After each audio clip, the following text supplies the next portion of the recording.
Bore da iawn i chi gyd, a chroeso cynnes i wasanaeth Gwyl Dewi, Capeli ac Eglwysi Cymraeg Caerfyrddin. Mae'n hyfryd i gael eich cwmni chi. Yn ogystal â Mair Caerfyrddin, y cynghorydd Gareth John, a chor Ysgol y Dderwen, fe fydd yna gynrychiolwyr o Capeli ac Eglwysi Cymraeg y Dre yn cymryd rhan heddi.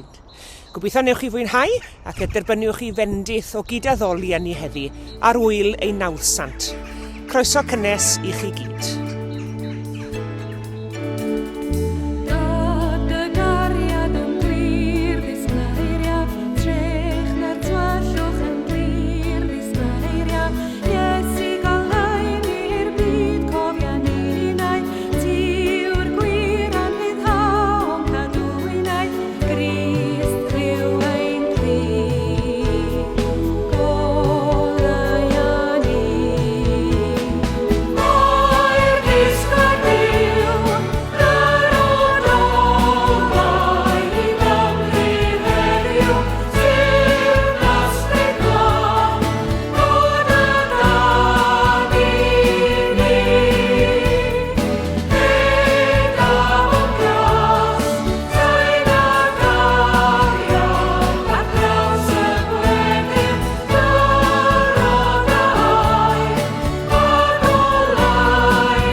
Gwyddewyn, a'n tad, clodforwn di am saint yr oesoedd, ac yn arbennig am Dewi Sant, nawdd sant ein cenedl ni. Boed i ni, fel entau, fod yn llawen wrth gadw'r ffydd, a gwneud y pethau bychan a welsom ac a glwsom gan dy disgyblion di. Ro i ni ysbryd Dewi, a'i egni o blaid deioni. Wrth i ni edrych ar y darn hwn o ddeiar y gosodwyd ein genedl ni arno, helpa ni i weld ynddo posibiliadau bywyd newydd. Boed i dygnefedd a heddwch, cariad ddigaredd flodeuo a thyfu yma yng Nghaerfyrddin ac ym mob man arall. Bendithiau'n dathliadau eleni fel tref ac fel cenedl. Yn enw Iesu Grist. Amen.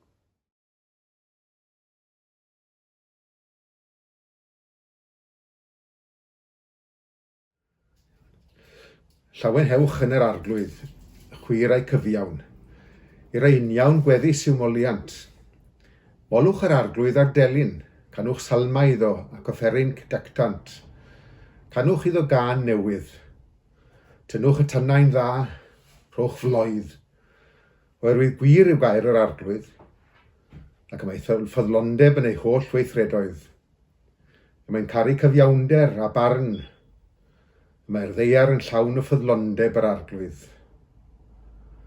Trwy air yr arglwydd y gwnaed y nefoedd, a'r holl lu trwy anadlu enau. Casglodd y môr fel dŵr mewn potel, a'r dyfroedd mewn ystordau. Bydded i'r holl ddeiar ofni yr arglwydd, ac i holl drigolion y byd ar swyddo rhagddo. Oherwydd llefarodd ef ac felly y bu. Gorchymynodd ef, a dyna a safodd. Gwna'r arglwydd gyngor y cenhedloedd yn ddim, a difetha cynlluniau'r bobloedd. Ond saif cyngor yr arglwydd am byth, a'i gynlluniau dros yr holl genedlaethau. Gwyn ei byd y genedl y mae'r arglwydd yn ddiw iddi. Y bobl a ddiwsodd yn eiddo iddo'i hun.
A dyma ni yn dathlu dydd Gwyl Dewi, neu Gwyl Ddewi.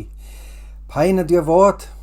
Pan o'n i'n yr ysgol, Gwyl Ddewi oedd pawb yn ei ddeud, ond erbyn hyn mae Gwyl Dewi wedi dod yn fwy arferol. I fi, di o fawr ots pa un sy'n cael ei ddefnyddio. Dathlu sy'n bwysig, a dim dadle am dreiglo neu beidio. Mae'r un hanesion am Dewi Sant yn cael ei clywed bob blwyddyn.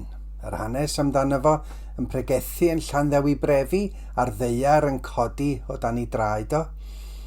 Mae yna un hanes amdano fo'n cyflawni gwyrth arall trwy wella golwg i hen athro Paulinus yn Hendi Gwyn ar Daf. A wedyn y ffaith i fod o'n llwyr ymwrthodwr ac yn yfed dŵr yn unig, ac o achos hynny yn cael ei alw yn Dewi Ddyfrwr. Mae'r rhan fwyaf o'r hyn yr ydyn ni'n ei wybod am Dewi Sant yn dod o ddogfen Ladin, Vita Davidis, a sgrifennwyd bron i 1000 o flynyddoedd yn ôl erbyn hyn. Roedd rhygyfarch yr awdur yn honni i fod o'n berchen ar rai o lawysgrifa Dewi ei hun, ac mae dyna sut oedd o'n gwybod gymaint o'i hanes. Pryn a oedd hynny'n wir, maen nhw wedi hen fynd ar goll erbyn hyn yn anffodus. Chydig iawn o eiriau Dewi Sant sydd wedi cael ei cadw a'i cofnodi. Ond un darn sy'n cael ei ddyfynnu bob blwyddyn ydy be ddudodd Dewi ar ei wely angau, sef anogaeth i ni gyd, gwnewch y pethau bychain. Ond mae yna ail hanner i'r frawddeg sy'r un mor bwysig. Gwnewch y pethau bychain, a welsoch ac a glywsoch gen I fi. Dyna chi gyfeirio at y ddau o'r synhwyrau, gweld a chlywed. Ond yn Gymraeg, mae'r gair clywed yn cael ei ddefnyddio am 4 o'r synhwyrau. Clywed efo'r glist ydy'r un amlwg, ond mae yna 3 arall. Dyna I chi deimlo. Dwi'n I chlywed i'n oer dan ni'n ei ddeud pan mae'n rhewi tu allan. A phan ddon I fewn, dan ni'n clywed y gwres yn dod o'r tân. Gallwn ni hefyd glywed blas. Clywed blas da, neu fel arall ar y bwyd. Clywed arogl tân fyddwn ni pan fydd yna fwg yn agos. Felly, wrth ddeud gwnewch y pethau bychain a welsoch ac a glywsoch gen I fi, roedd Dewi'n gwybod yn iawn be oedd o'n I wneud. Roedd o mewn ffordd yn cyfeirio at y 5 synwyr. Dyna chi'r synwyr gweld. Pan edrychaf ar y nefoedd, gwaith dyfysedd y lloer a'r ser a roddais yn ei lle. Mae'r llygad yn offeryn anhygoel. Da ni'n gallu gweld seren arbennig, heb sbiendrych na thelesgop.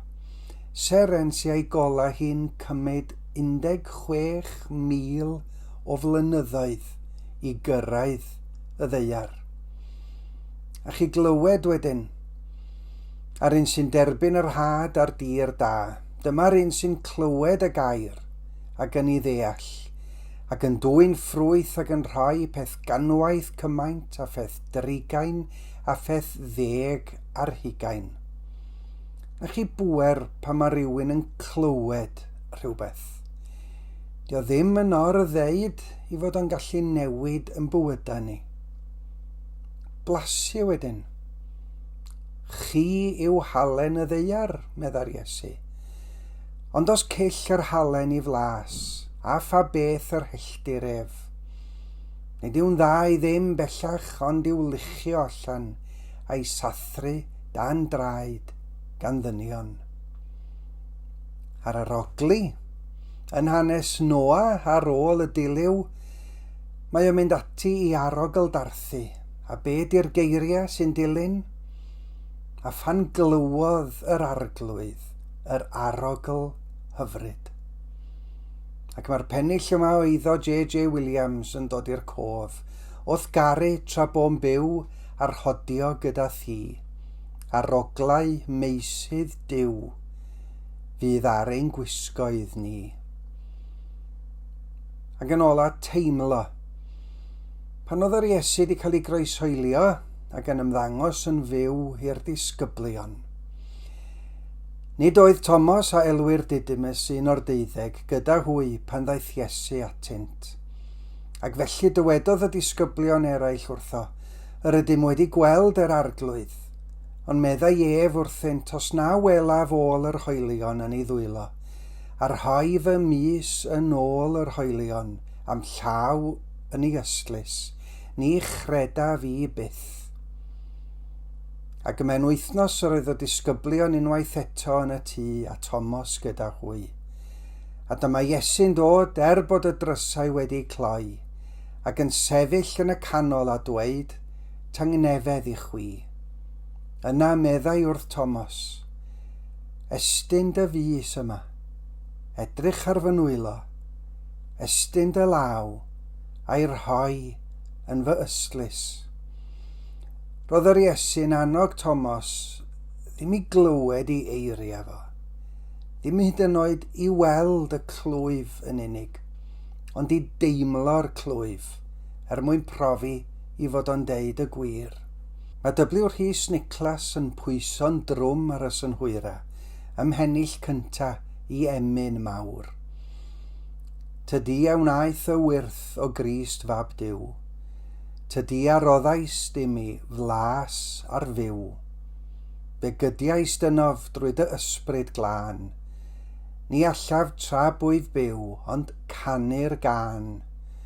Rwyf heddiw'n gweld yr harddwch sy'n parhau, rwy'n teimlo'r ddwyfol ias sy'n bywio cau.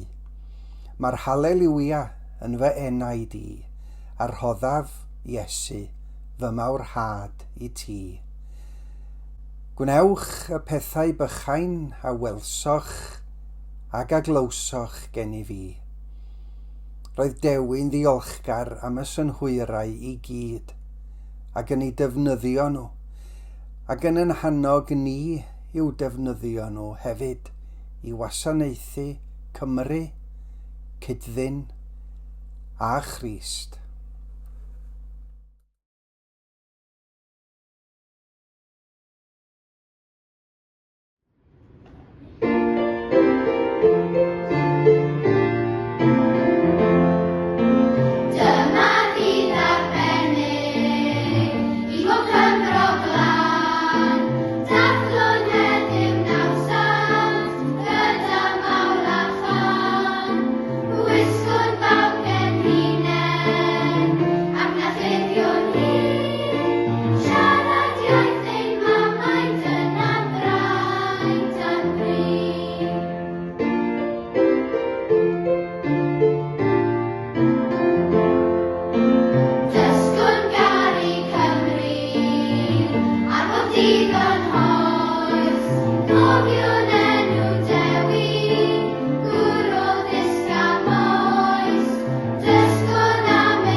Gweddïwn, arglwydd ein Duw, fe greais ti holl genhedloedd y ddeiar, a'i gosod i gyd fyw yn dy fyd. Gwnaethos ti gyd o un gwaed, ac o fewn undod y teulu dynol, trefnais amrywiaeth hiliau, ieithoedd a chenedlaethoedd, a'i galw i fod yn blant i ti, ac yn frodyr a chwiorydd i'w gilydd. Wrth i ni ddathlu ein lle o fewn y ddynoliaeth amrywiol hon, rwy'n ddiolch i ti am greu Cymru, am ei hanes a'i chymeriad, ac am bopeth da sydd yn perthyn iddi. Diolch i ti am ei thir, am brydferthwch y lad a roddais di ni. Cadw ni rhag difwyno ein hamgylch fyd, ond i warchod y darn hwn o'th ddaiar di. Diolch i ti am ei hiaith, ohoni llifa trysorau ein llen am tystiolaeth Gristnogol. Cadw ni rhag a'i dibrysio a'i cholli, ond i'w chadw'n fyw ac yn byr ar wefusau ein plant. Diolch i ti am ei hanes, am bob dylanwad da a luniodd a'i chymeriad, ac am bob ymdrech ac aberth a'i cadwodd yn fyw. Cadw ni rhag canmol y gogoniant a fi, heb ymdrechu i greu gwell y fori. Dangos i ni'r ffordd o'r newydd i addoli di yn y cartref, yr eglwys a chymdeithas. Helpa ni i gadw ein llusernau ynghyn dros Iesu, goleuni'r byd, fel bo eraill yn cael cyfle i'w adnabod trwy ein goleuadau ni. Boed ein lampau fod yn ddigon llachar i weld pob cyfle a gawn i wasanaethu Crist a'n cyddynion mewn gair a gweithred. Rho i ni weledigaeth o'r byd fel y dymuniad di iddo fod. Byd lle'r amddiffynnu'r y gwan, heb neb mewn newyn na thlodi. Byd lle'r henir bendithion bywyd yn deg. Byd lle gall pobl o amrywiol ieithoedd fyw mewn parch yn aill i'r llall. Pan fydd y ffordd yn anodd i'w cherdded, oed i ni deimlo cynhesrwydd dy gwmni, i'n galluogi i ddal ymlaen ar hyd y llwybr a drefnais ti ar ein cyfer. Boed i ni deimlo mai gwell yw bod yng nghwmni Crist pan fydd y rhywiau'n serth, na chael bywyd esmwyth a'r ffordd yn ein harwain i ddistryw. Rhoi ni'r awydd i greu Cymru well a byd gwell drwy Iesu Grist ein harglwydd. Diolch i ti am ein nawdd sant Dewi, ac am waith a chynhadaeth y seintiau cynnar, am ei fywyd o wasanaeth ac am ei esiampl loyw, ac am iddo sôn am Iesu wrth iddo deithio o le i le, a bod yn gyfrwng i drosglwyddo dy neges di i Gymru. Cadw ninnau'n ffyddlon i Iesu Grist ac yn dystion iddo ni'n hoes a'n cenhedlaeth ninnau. Rhag pob rad, nefol dad, teinau dy adain dros ein gwlad. Ein tad, yr hwn wyt yn y nefoedd, sancteiddiau'r dy enw, deled dy deyrnas, gwneler dy ewyllus, megis yn y nef, felly ar y ddeiar hefyd. Dyrro i ni heddiw ein bara beunyddiol, a maddau i ni ein dyletion, fel y myddeiwn ninnau ein dyledwyr, ac nac arwain ni i profedigaeth, eithir gwared ni rhag drwg. Canis eiddo ti yw y deyrnas, a'r nerth, a'r gogoniant, yn oesoesoedd. Amen.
Edrych yn awr o arglwydd ar Gymru. Gwyl hi heddi yn nyfnder I gwarth.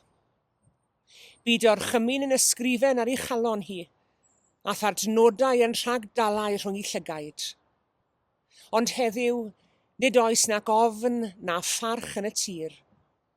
Nid oes mwyaf ôl glin ar garreg yr eilwyd.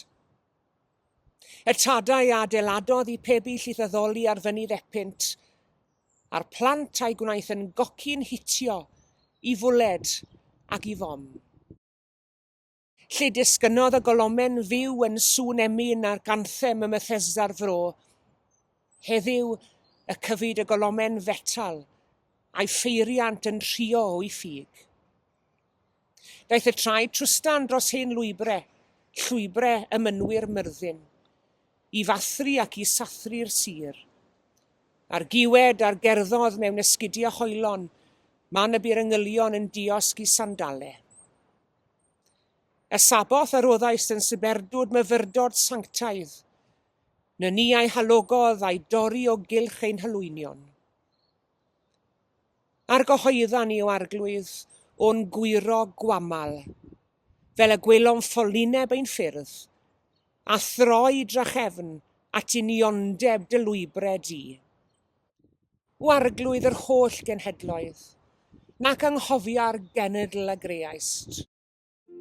Wyliwr yr holl ardaloedd, diwed y wlith a'r waliawr.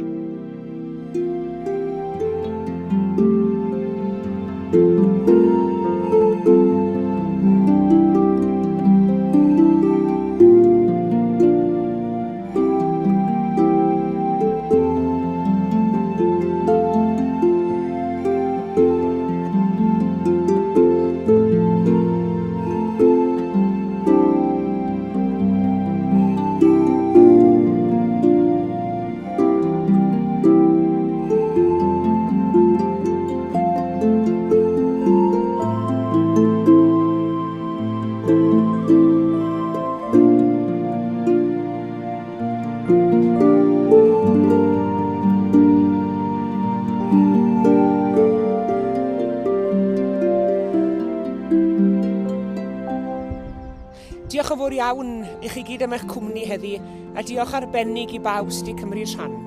Tan y Sul nesaf, cadwch yn ddiogel ac yn iach, a gras ein harglwydd Iesu Grist a chariad Duw, a chymdeithas yr ysbryd glân, a fyddo gyda ni oll. Amen.